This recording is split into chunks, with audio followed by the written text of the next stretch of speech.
ओम शांति। प्रातः क्लास चल रहा था 14 अक्टूबर 1968।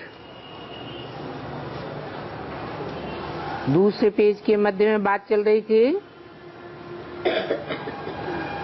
रुद्र कहा जाता है एक बाप को। जब एक बाप कहते हैं तो निराकार ज्योति बिंदु के लिए कहा जाता है या साकार में निराकार के लिए कहा जाता है? क्योंकि बिंदु बिंदु आत्माएं तो सब एक जैसी, उनमें तो पता ही नहीं चलेगा एक कौन। इसलिए वो शिव ज्योति बिंदु जिस मुकर्रर रथ में प्रवेश करके प्रत्यक्ष होता है और रौद्र रूप भी धारण करता है, उसको कहा जाता है रुद्र बाप। फिर वो अकेला नहीं है, उनके साथ ढेर शालिग्राम बनाते हैं।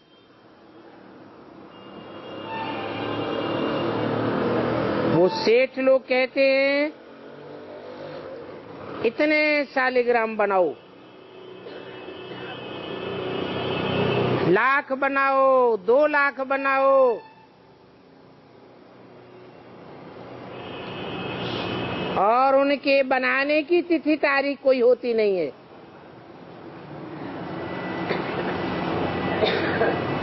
मुकर्रर कोई तारीख नहीं होती। ऐसे भी नहीं है कि शिव जयंती पर रुद्र पूजा आदि करते हैं, नहीं।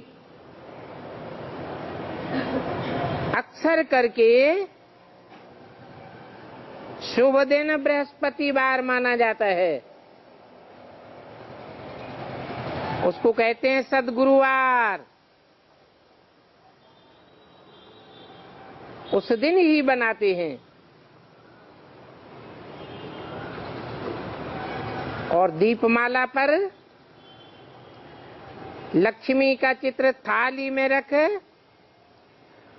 उनकी पूजा कर फिर रख देते हैं। कहते हैं महालक्ष्मी है,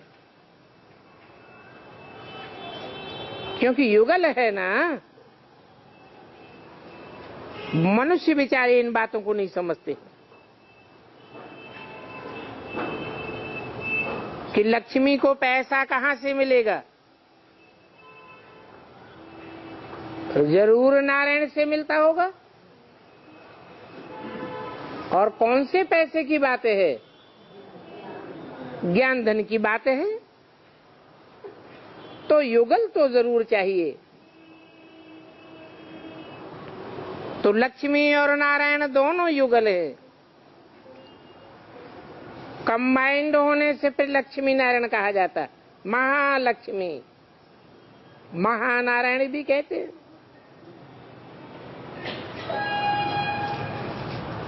नाम रख देते हैं महालक्ष्मी। परंतु देवियां कब हुई हैं, महालक्ष्मी कब होकर गई है, ये सभी बातें मनुष्य नहीं जानते हैं। यूं ही कह देते हैं कि भगवान ने आकर गीता ज्ञान सुनाया तो नारी से लक्ष्मी बनाया और नर से नारायण बनाया। अभी तुमको तो ये सब बातें बाप बैठ समझाते हैं, लेकिन तुम्हारे में भी सभी को एक रस धारणा नहीं होती है। तो बाप इतना सभी समझाकर फिर कह देते हैं शिव बाबा को याद करो।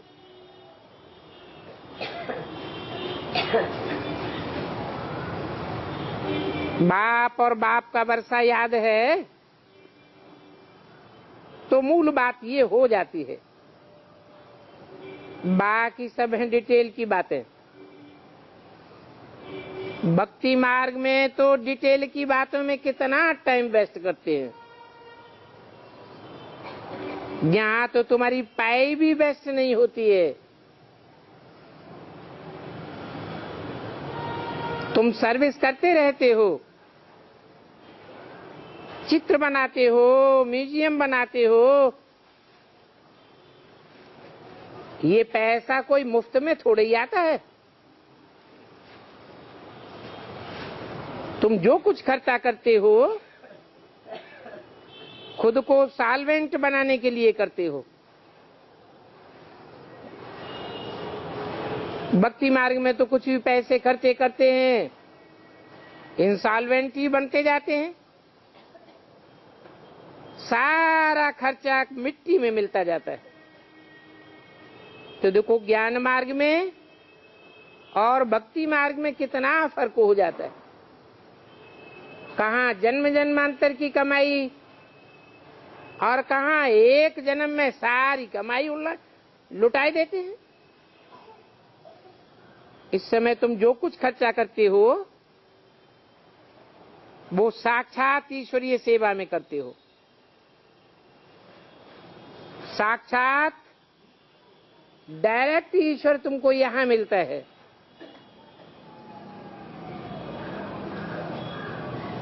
जैसे कोई शिव बाबा को देते हैं, परंतु शिव बाबा तो परम धाम नहीं ले जावेंगे।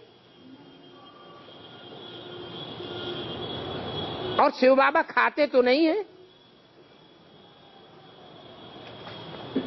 खाते तो तुम ही हो ना। तो तुम ब्राह्मण बीच में ट्रस्टी हो। ऐसे नहीं समझो कि हम ब्रह्मा या ब्राह्मणी को देते हैं। नहीं, तुम अभी संगम युग में डायरेक्ट शिव बाबा को देते हो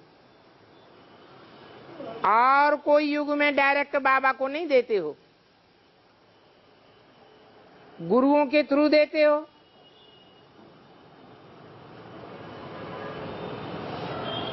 तो अगले जन्म में मिल जाता है। और यहां तो तुम जो देते हो उसके प्रतिफल में 21 जन्म प्राप्ति करते रहते हो। बच्चे कहते हैं बाबा हम आपके लिए धोती कुर्ता लाए हैं। बाबा कहते हैं अगर तुम इस देहधारी के लिए लाए हो, ब्रह्मा के लिए लाए हो, तो इनके देने से तुम्हारा कुछ भी नहीं बनेगा,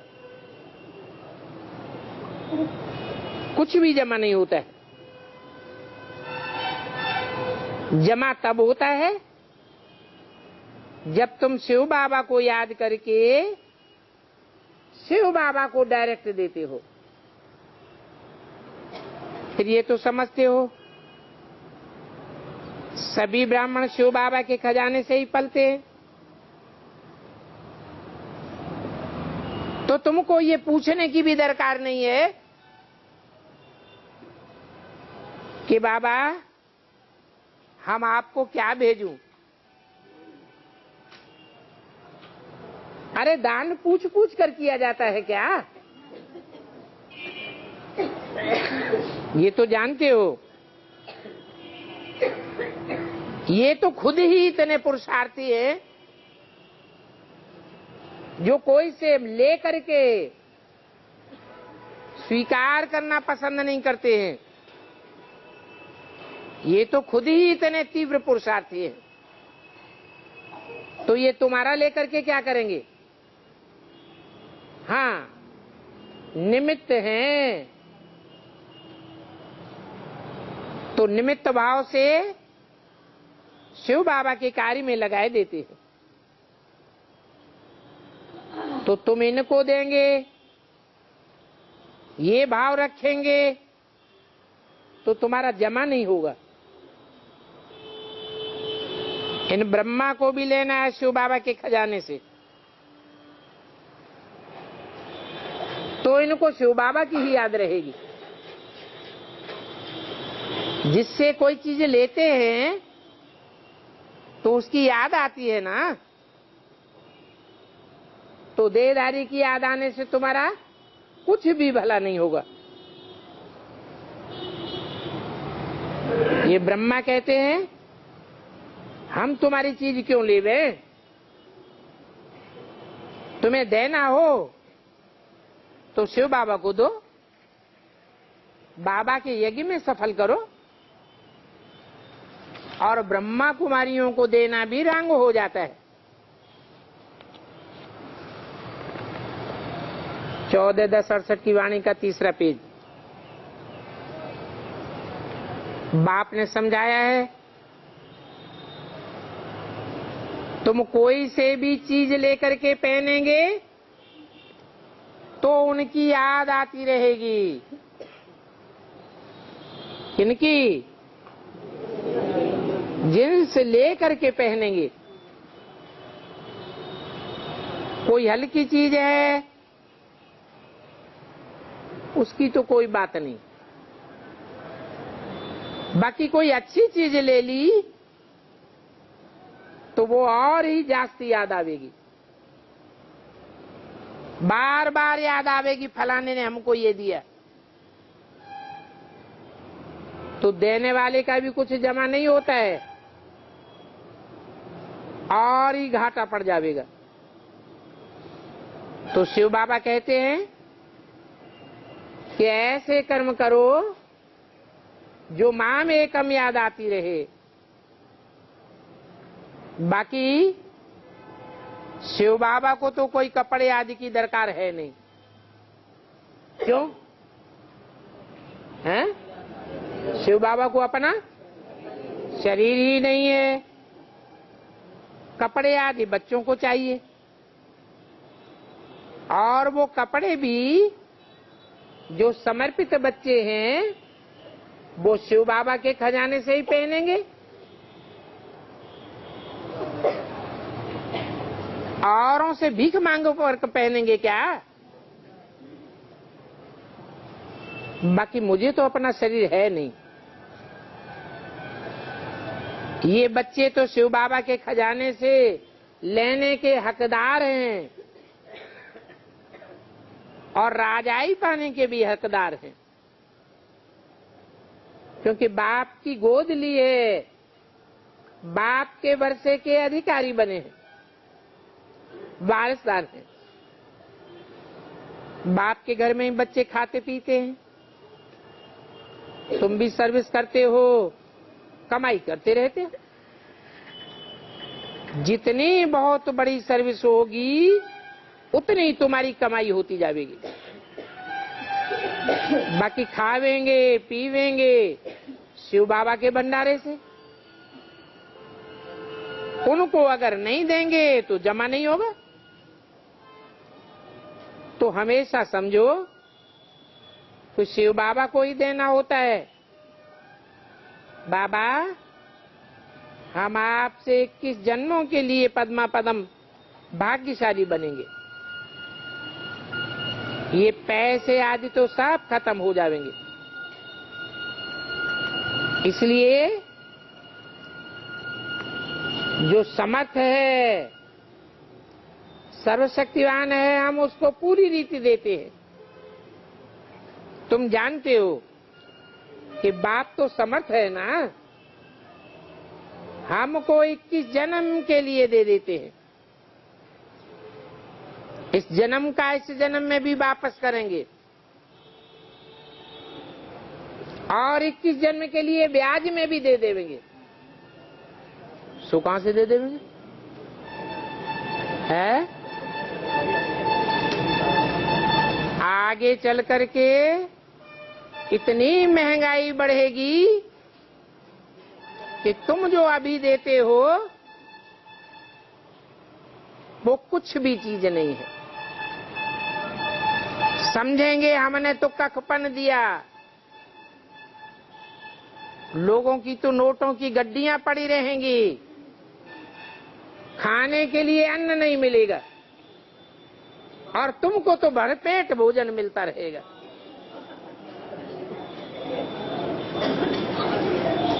तो तुम तो पदमा पदम भाग्यशाली हो, इसलिए समर्थ बाप को देते हो। भक्ति मार्ग में इनडायरेक्ट भी ईश्वर अर्थ देते हैं, गुरुओं के थ्रू देते हैं ना।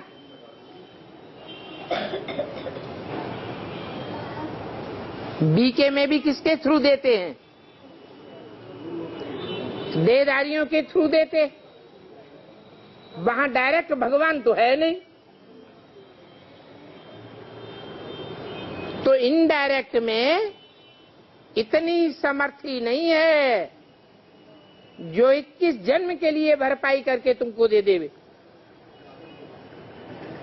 अभी तो बहुत समर्थ है, क्योंकि तुम्हारे सन्मुख है। वर्ल्ड ऑलमाइटी अथॉरिटी इस समय के लिए कहा जाता है। ईश्वर अर्थ कुछ भी दान पुण्य करते हैं तो अल्पकाल के लिए, एक जन्म के लिए कुछ मिल जाता है। वो भक्ति मार्ग की बात है। यहाँ तो बाप तुमको समझाते हैं, मैं तुम्हारे सन्मुख आया हुआ हूं। भक्ति मार्ग में कोई सन्मुख थोड़े ही होते हैं।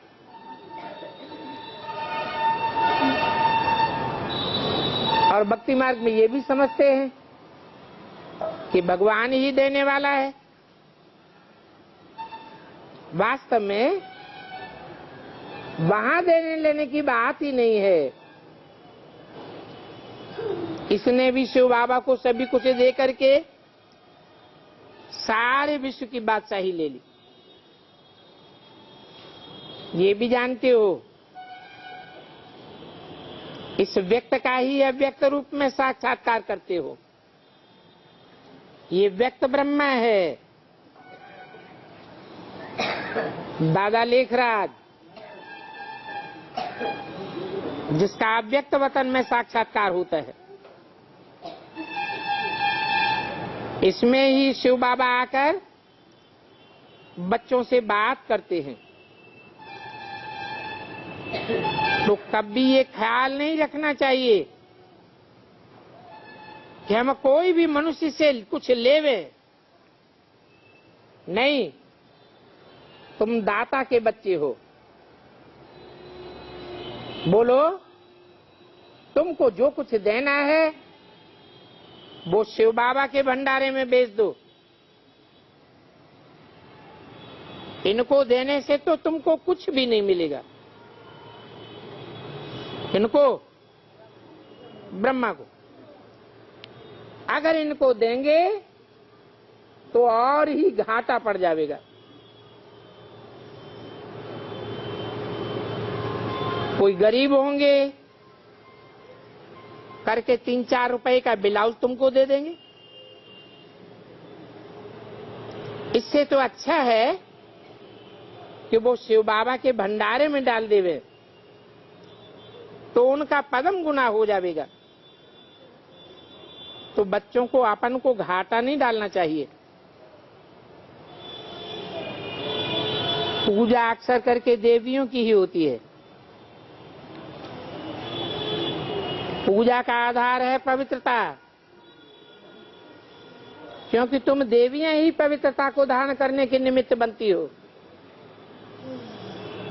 खास ज्ञान देने के निमित्त बनती हो। अपवित्र का दिया हुआ दान उतना काम नहीं करता, उतनी धारणा नहीं करावेगा। पवित्र लक्ष्मी के हाथ से दिया हुआ तुम्हारी धारणा में काम आवेगा। बल प्रदर्शनी में गोप आदि भी समझाते हैं, परंतु अक्सर करके तुम माताएं ही ब्राह्मणी बनकर के रास्ता बताती हो, इसलिए देवियों का नाम जास्ती है। देवियों की बहुत पूजा होती है, ये भी तुम समझते हो। ये सारा चक्र 5000 वर्ष का है। आधा कल्प हम पूज्य थे, पहले फुल पूज्य थे, फिर त्रेता में आके सेमी पूज्य बने, क्योंकि वहां 2 कलाएं कम हो जाती हैं।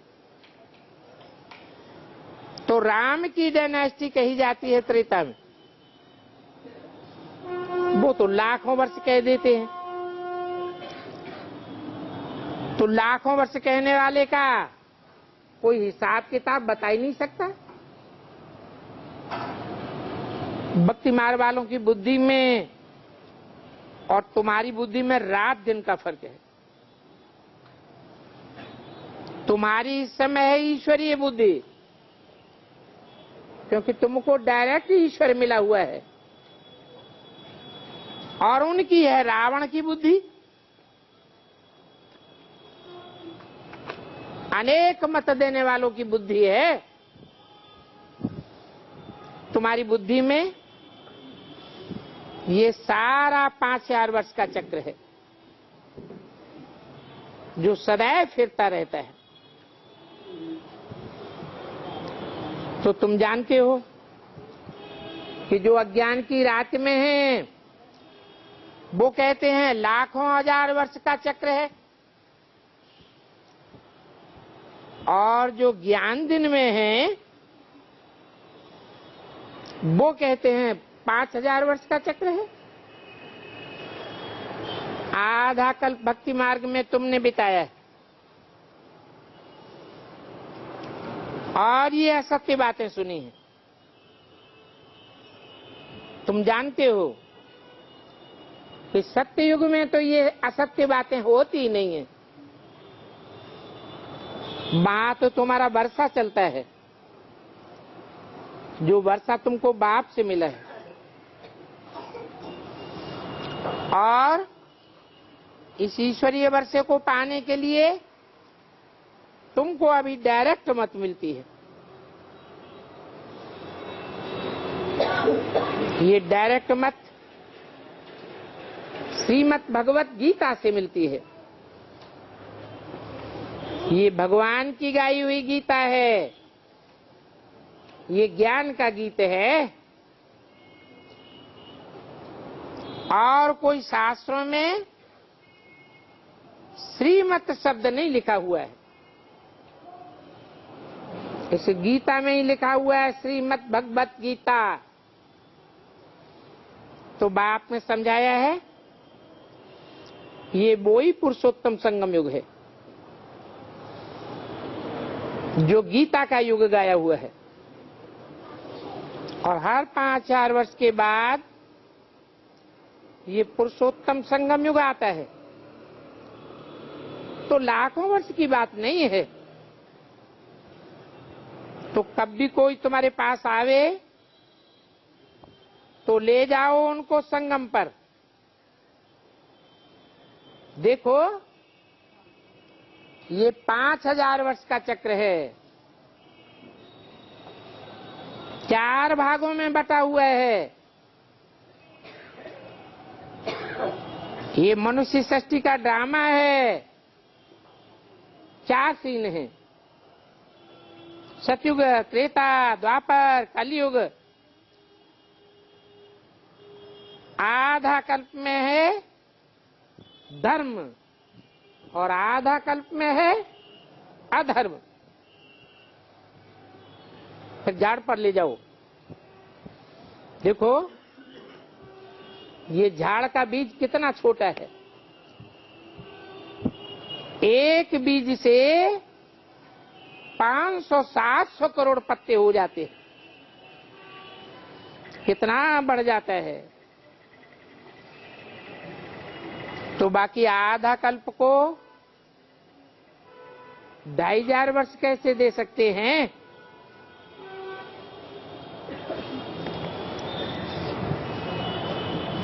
आधा सुख और आधा दुख।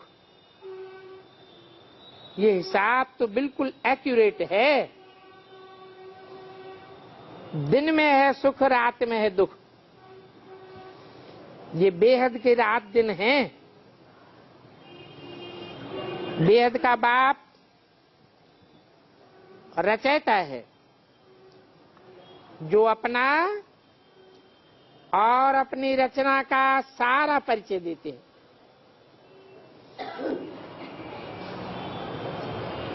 परिचय देकर फिर अंत में कहते हैं, अच्छा माम एकम याद करो। कितना सहज है। अपन को आत्मा समझ, बाप को याद करो। और पवित्र तो बनना ही है। सहज सहज स्वतः ही नहीं बनेंगे तो धर्मराज के दंडों से पवित्र बनना पड़ेगा। तो अभी सहज सहज बाप से वर्षा लेते रहो। अपन को आत्मा समझ, बाप को याद करो।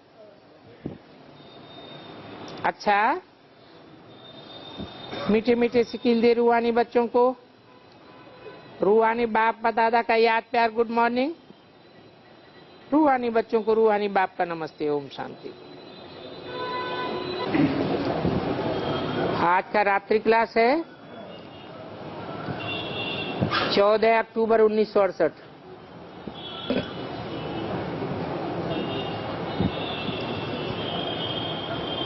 यहाँ सभी बच्चे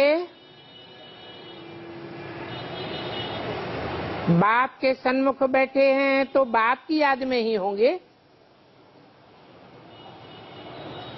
क्योंकि शिव बाबा को याद करने से शिव बाबा का वर्षा, नई दुनिया की बादशाही जरूर याद आवेगी। जितना जो बाप को याद करते हैं उतना उनके पाप भस्म होते हैं। तो यहाँ जब भी आकर बैठते हो तो आसपास देखो कि कोई नया तो नहीं बैठा है। क्या कहा? यहाँ नए को नहीं बिठाया जाता है। उनकी बुद्धि में ये ज्ञान नहीं है। वो अपना भी वातावरण खराब करेंगे और तुम्हारा भी वातावरण खराब कर देंगे।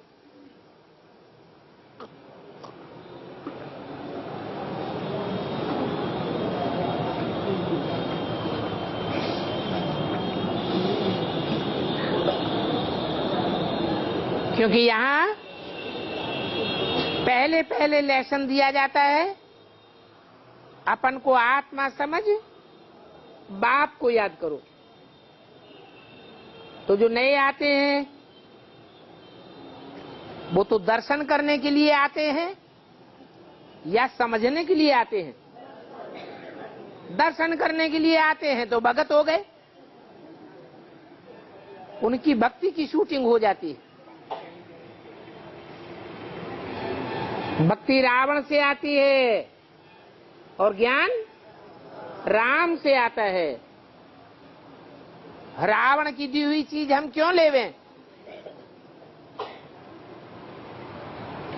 तो जब कोई पूरी रीति समझ जाते हैं, रचयिता बाप को समझ जाते हैं, उनकी रचना के आदि मध्य अंत को समझ जाते हैं, तब उनको यहां बिठाया जाता है। अगर ऐसे ही पकड़ के कोई को ले आते हैं तो उनके ऊपर भी पाप चढ़ जाता है। ये स्कूल है ना, ये मनुष्य से देवता बनाने का स्कूल है।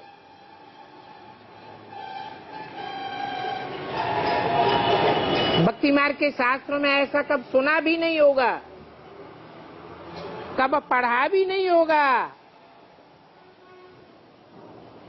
इस स्कूल में बैठने से ही सब कुछ समझ में आ जाएगा कि मनुष्य से देवता कैसे बना जाता है और कौन बनाते हैं। तो पहले आकर के लायक बनना पड़े। क्या लायकात? बाप का बच्चा बनना पड़े। बाप का बच्चा कब बनता है? जब आत्मा पुराने शरीर को छोड़ती है, पुरानी दुनिया से ममत्व हट जाता है, नए गर्भ में आकर के पलती है, फिर गर्भ से जन्म लेती है, अर्थात प्रत्यक्ष होती है। 9 महीने पकना पड़ता है, बाहर की दुनिया से कनेक्शन टूट जाता है, तो ये भी 9 दिन की भट्टी है बाप का बच्चा बनने के लिए। एक दिन आना, एक दिन जाना, 7 दिन की भट्टी। इसमें बाहर की दुनिया बिल्कुल याद ना आवे, तो ये आत्मा रूपी ईंट बहुत अच्छी पकेगी, नहीं तो कुछ समझ नहीं सकेंगे। तो पहले आकर के यहाँ लायक बनना पड़े, अर्थात बाप का बच्चा बनना पड़े, फिर कुछ बुद्धि में बैठे। ये स्कूल ऐसे है जैसे कोई ब्रह्मा कुमारियां ही पढ़ती हैं, उनमें भी नंबरवार होती है, कोई तो स्कॉलरशिप ले लेती है, कोई फेल हो जाती है। तो यहां भी ऐसे है,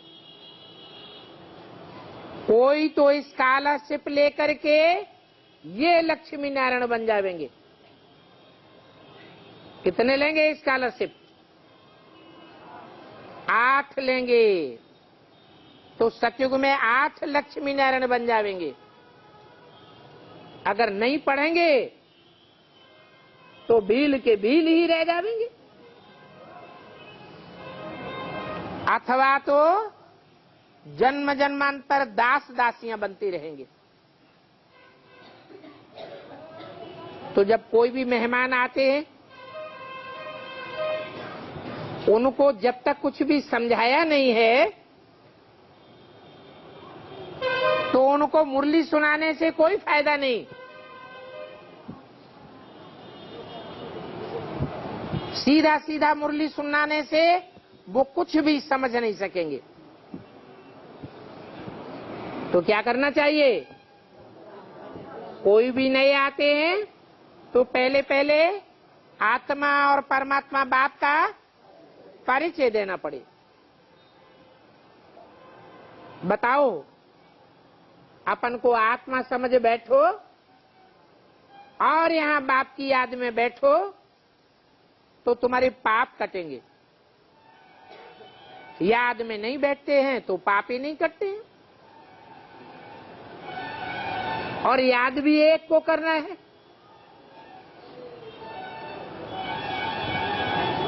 क्योंकि बाप कोई सर्वव्यापी तो है नहीं जो सर्व को याद करना है। एक को याद करेंगे तो एक की पहचान भी देनी पड़े।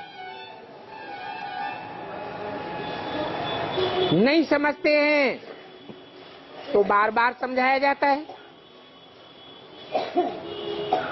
यहाँ कायदे मुजीब कोई भी पतित नहीं रह सकेंगे।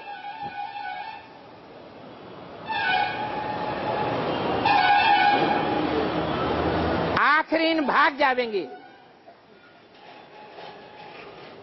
तो यहाँ जो आते हैं उनसे पूछा जाता था, पावन बनकर कब से चल रहे हो? कोई 6 मास का बच्चा है, पवित्र रहने वाला है, तो भी कहेंगे कच्चा है। 6 मास की पवित्रता को भी पक्की पवित्रता नहीं कहेंगे। ऐसे को भी लाने का हुक्म नहीं है।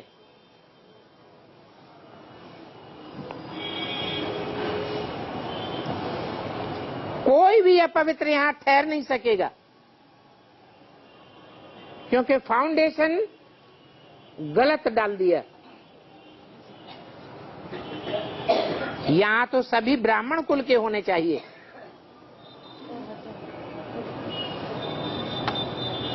बाहर में सभी हैं शूद्र संप्रदाय। यहां तो सब ब्राह्मण कुल के हैं। ब्राह्मण चोटी है सभी से ऊंची, जो पवित्र बन करके फिर जाकर देवता बनते हैं। ये ब्राह्मण ही ईश्वरीय पढ़ाई पढ़ते हैं। तो यहाँ डबल मशीनरी है। पहले दुनियावी शूद्रों को क्या बनाया जाता है? ब्राह्मण बनाया जाता है। किसके द्वारा? ब्रह्मा द्वारा। शूद्रों को बाप बैठ नहीं पढ़ाते हैं। क्या कहा? शूद्रों को बाप बैठ नहीं पढ़ाते हैं। तो 68 तक ब्रह्मा बाबा जीवित रहे।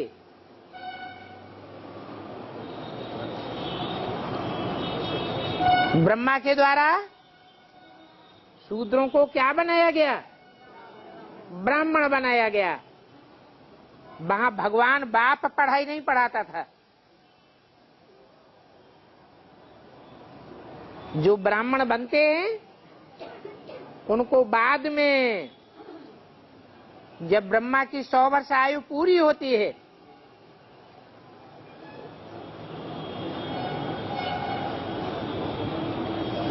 तो प्रजापिता ब्रह्मा के द्वारा ब्राह्मणों को शिव बाबा बैठ पढ़ाते हैं और ब्राह्मणों को पढ़ाई पढ़ाकर देवता बनाते हैं। इसको कहा जाता है ईश्वरीय पढ़ाई। तो उनको समझाना चाहिए।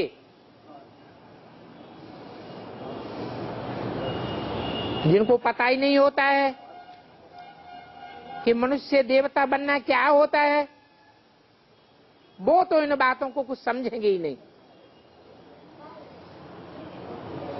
तो नए बच्चों को पहले पहले बैठ करके समझाना चाहिए। सीधे सीधे यहां नहीं लाना चाहिए। पहले 7 दिन का कोर्स लेना पड़े।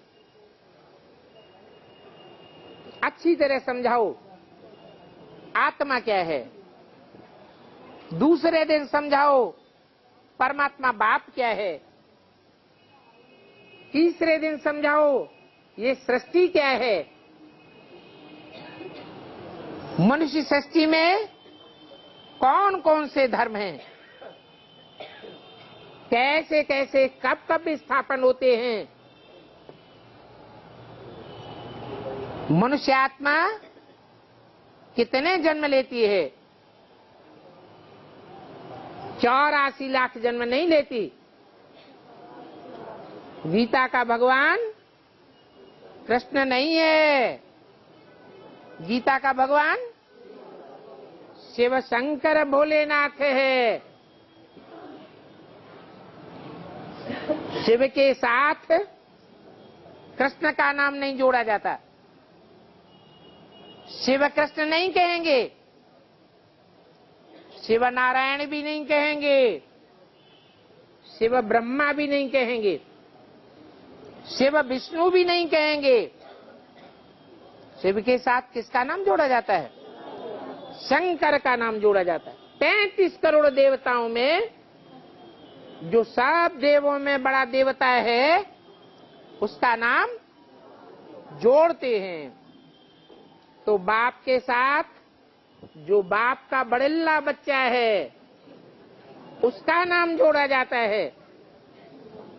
भारत में भी जितने भी राजाएं हुए, उन राजाओं ने अपने बड़े बच्चे को बादशाही का टीका चढ़ाया। तो अच्छी रीत बैठ समझाना पड़े, और समझने में, समझने वाले में, समझाने वाले में पवित्रता की बात मुख्य है। समझाने वाला भी पवित्र हो और समझने वाला भी 7 दिन तक खास पवित्रता का धारण करने वाला हो। मूल बात यह है, अगर कचरा डाल दिया 7 दिन के अंदर तो जन्म जन्मांतर का फाउंडेशन खराब हो जाएगा। यहां तक कि विकार में जाने के लिए संकल्प भी ये नहीं आना चाहिए। जैसे घर में 7 दिन की रामायण रखते हैं, 7 दिन का भागवत कथा का उपक्रम रखते हैं, तो कितना पवित्र रहते हैं। ये कहाँ की यादगार है? संगम युग की यादगार है। तो विकारों पर जीत होगी, तभी तुम ऊंच पद पावेंगे। अच्छा, बच्चों को गुड नाइट। अगला रात्रि क्लास है 17:67। जैसे रूहानी बाप बच्चों को समझाते हैं कि काम काज धंधा आदि करते बुद्धि से समझो, हम बाबा को याद करते हैं। पहले से जैसे मालूम होता है कि हमको बाहर जाना है, तो बुद्धि में रहता है ना, काम भी करता रहेगा और बुद्धि में ये भी रहेगा कि यहां जाना है। तो वैसे तुम भी बच्चों को ये पक्का करना है कि हमको सुखधाम शांति धाम जाना है। कम कार्डे दिल यार्डे, जितना याद करेंगे उतना तुमको पक्का होता जाएगा, पक्की अवस्था हो जाएगी। और दैवी गुणों को धारण करने का भी ध्यान रहेगा, क्योंकि जहां जाना होता है वहां की अवस्था पकड़नी है। यहां रहते हो, जानते हो पुरानी दुनिया से हमारा वैराग है, बुद्धि में जो कुछ देखते हैं ये पुरानी दुनिया है। नई दुनिया तुम्हारी याद में छपी हुई है। तो तांत लगी रहे, अभी हमको वापस घर जाना है, अभी हमको यहां तो रहना ही नहीं है। परंतु जब तुम्हारे पाप कर्म भस्म होंगे तभी तुम जा सकेंगे। वर्णन करते आए हो, कोई की महिमा, कोई की ग्लानि। रावण की ग्लानि होती है, राम की महिमा होती है। भक्ति मार्ग में अनेक भूलें हुई हैं। बाप ने समझाया है, ये ज्ञान दिन है और भक्ति रात है। तो इस भक्ति की रात से अब तुमको सारी दुनिया से वैराग हो गया। अभी तुम नई दुनिया में जाते हो, तो बच्चों की ये बात मालूम हो गई। हम चक्र में पार्ट बजाने आते हैं, परंतु पत्थर बुद्धि ऐसे हैं कि इन बातों को समझते ही नहीं। पहले पहले बाप की ताकत थी, समय भी उस समय ऐसा था। ड्रामा में पार्ट हुआ, जो पास्ट हुआ एक्यूरेट ड्रामा हुआ। फिर लास्ट में तुमको ये कुछ भी याद नहीं रहेगा। अभी तुम समझते हो जो कुछ हुआ, घर बार आदि छोड़ा, ये सभी आदि में ड्रामा अनुसार हुआ। पहले ये ज्ञान नहीं था कि घर गृहस्थ में रहते बाप को याद करना है।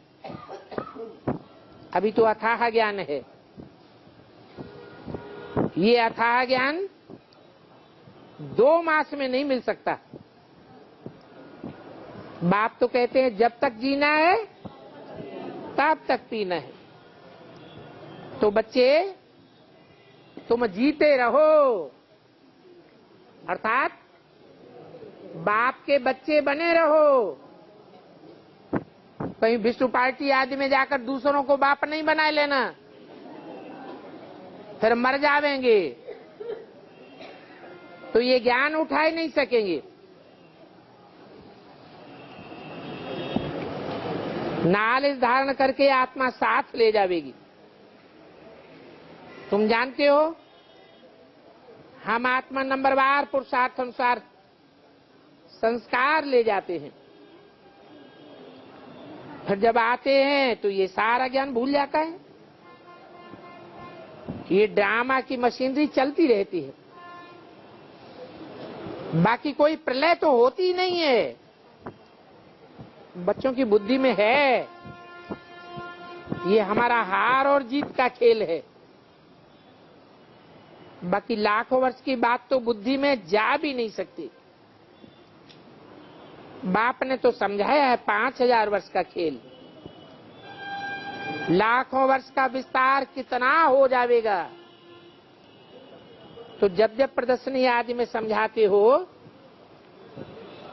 तो पहली बात ये भी समझाओ कि गीता का भगवान कौन है, साकार है या निराकार है। और निराकार भी बिंदु है, यह बिंदु रूपी स्टेज में रहने वाला है। बिंदु रूपी स्टेज में रहने वाला निराकार गीता का भगवान है, नहीं तो गीता ज्ञान कैसे सुनावेगा। बिंदी फुदक फुदक के ज्ञान सुनावेगी क्या? नहीं। तो गॉड इज 1, 1 2 3 ये साकार में कहा जाता है। निराकार में तो आत्मा देखने में भी नहीं आती है। तो जिसको परमपिता परमात्मा कहा जाता है उनको फिर सर्वव्यापी कैसे कह सकते? वो तो हमारा बाप है ना। तो सेंसिबल होकर के इन बातों को समझाना चाहिए कि गीता का भगवान कौन है। कृष्ण तो देहधारी था, जन्म लेने वाला था, मृत्यु को पाने वाला था। भगवान तो जन्म मरण से न्यारा है, उसको तो अकाल मूर्त कहा जाता है। भगवान को तो कोई काल के गाल में जाते हुए देख भी नहीं सकता।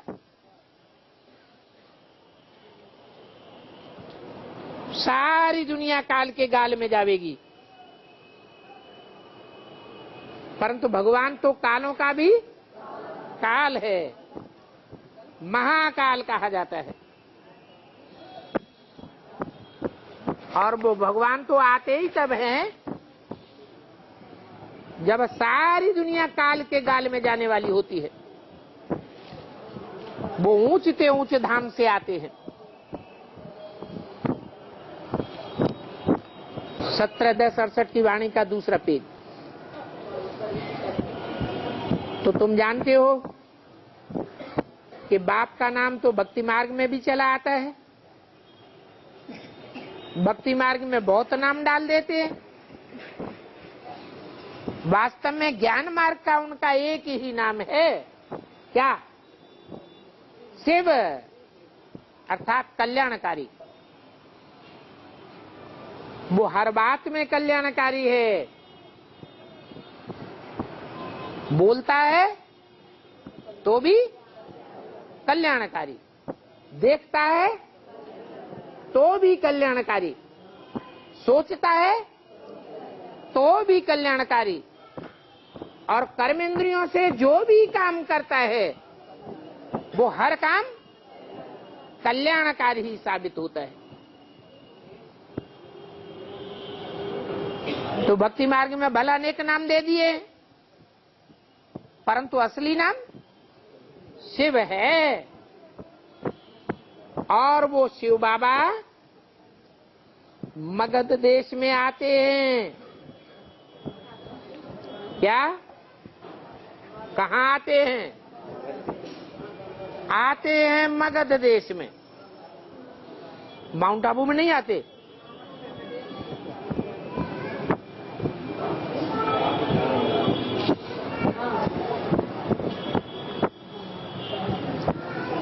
है? माउंट आबू में नहीं आते। माँ आती है माउंट आबू में, और मगध देश में, मगरमच्छों के देश में बाप आते हैं। गंगा की सवारी काहे के ऊपर दिखाते हैं?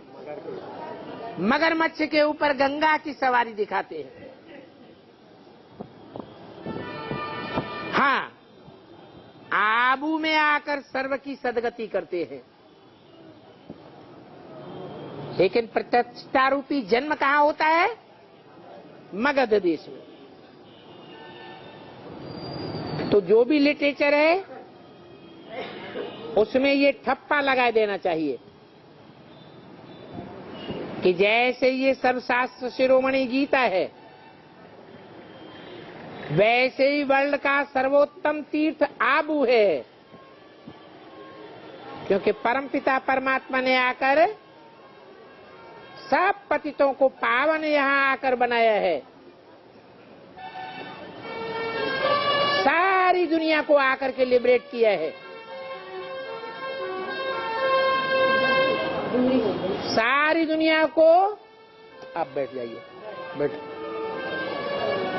मुक्ति, जीवन मुक्ति में ले जाते हैं।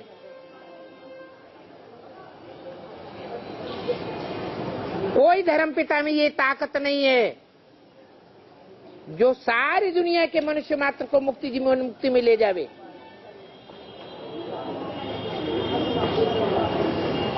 इस बात में सारी महिमा आ जाती है।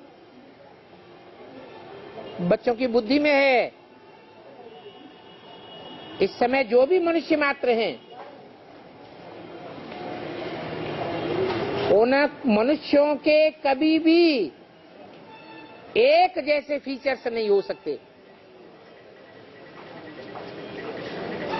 हाँ, हर 5-4 वर्ष के बाद वही फीचर्स बनेंगे। ये तो वर्ल्ड की हिस्ट्री, ज्योग्राफी अनादि रिपीट होती रहती है। तो मीठे मीठे बच्चों को बहुत खुशी होनी चाहिए, और याद की यात्रा में विघ्न भी जरूर पड़ेंगे। विघ्न पड़ेंगे तो घड़ी घड़ी बुद्धि का योग टूट जाएगा, तूफान आवेंगे, माया बिल्ली तुम्हारे बुद्धि योग को तोड़ देगी। तुम बच्चे आए हो यहाँ विश्व का राज्य लेने के लिए, परंतु माया बिल्ली तुमको कितना घाटा डाल देती है। ऐसा घाटा डालती है जो आश्चर्यवत सुनंती कथनती भागंती हो जाते हैं। जब भागंती हो जाते हैं तो सारी नॉलेज भूल जाती है। अभी देखो म्यूजियम में कितने ढेर आते हैं।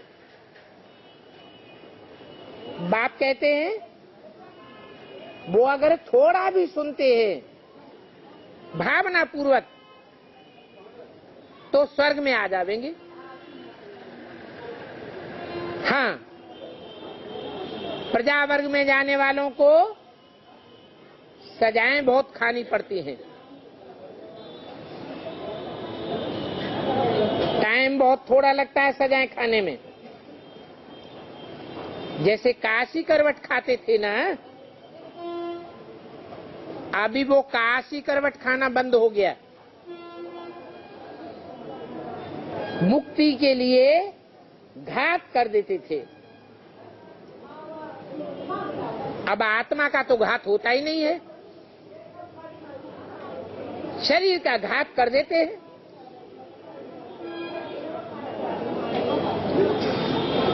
चुपचाप शांति से चले जाओ।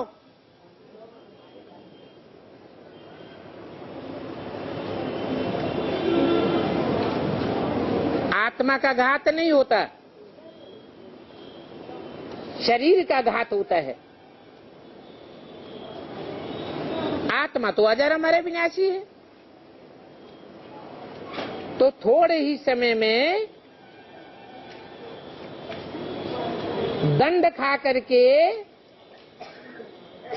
जन्म जन्मांतर के सारे पाप भोग लेते हैं। थोड़े से टाइम में पापों की अथाह भोगना की वासना आ जाती है। अब ये तो जानते हो कि भक्ति मार्ग में पाप तो होते ही रहते हैं। कदम कदम पर पाप होते हैं, कदम कदम पर घाटा होता है।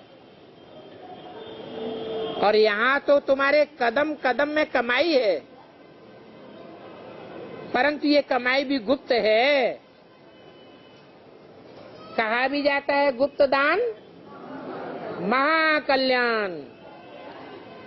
एक हाथ लेने वाला और दूसरा हाथ देने वाला, अगर तीसरे को पता लग गया तो उस दान की वैल्यू कम हो जाती है। गुप्त दान को महापुण्य कहा जाता है। शिव बाबा के पास जमा हुआ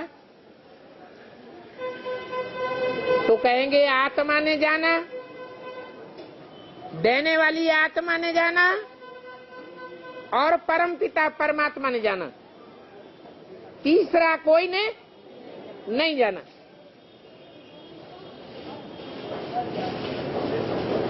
ताकत कितनी बढ़ जाती है। दूसरे को बताने की दरकार ही नहीं। बताने से आत्मा और परमात्मा के अलावा तीसरे को बताने से, तीसरे के जानने से दिए हुए दान की ताकत जरूर कम हो जाएगी।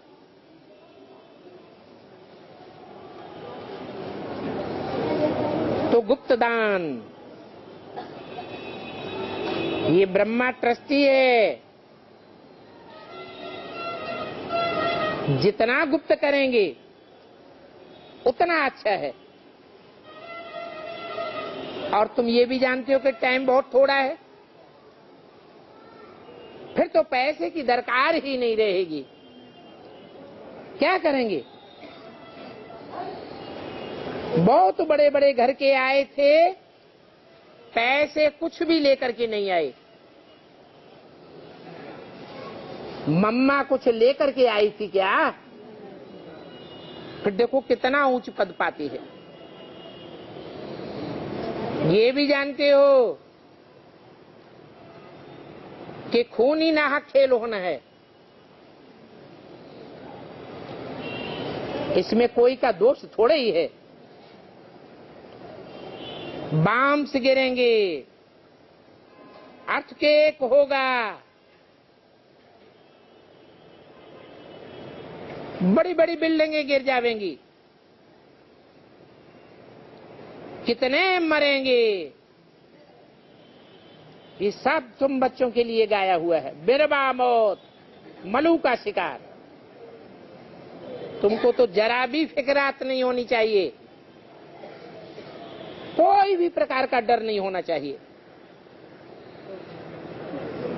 तुमको दैवी गुण भी धारण करने हैं, कोई भी प्रकार की अशांति नहीं होनी चाहिए। अशांत होना और दूसरों को अशांत करना, ये राक्षसी गुण है। अशांति क्रोध के कारण होती है, फिर 100 गुना पाप हो जाता है। क्रोध करते करते पूरे पक्के संस्कार हो जाते हैं। जैसे लोभ में, मोह में पक्के संस्कार पड़ जाते हैं, आदत जाती ही नहीं है। तो देखो, हीरे जैसा जन्म तुम्हारा अभी संगम पर है, वो भी तब है जब तुम मौजों का युग मनाते हो। इस संगम युग मौज मनाने का युग है, रोने और रुलाने का युग नहीं है। इसलिए बाबा कहते हैं कायदे अनुसार शरीर को चलाना है, बहुत लोभ में भी नहीं जाना है, सच्ची कमाई करनी है। तुमको तो सब बातों का ज्ञान है ना, इस ज्ञान की वैल्यू कोई भी कथन नहीं कर सकता। इसलिए बच्चों को मालूम होना चाहिए, बाबा हमको पढ़ाते हैं, हम स्वर्ग का मालिक बन रहे हैं, तो पुरुषार्थ बहुत अच्छा करना चाहिए। अभी गफलत ठीक नहीं है, हठ योग नहीं करना है,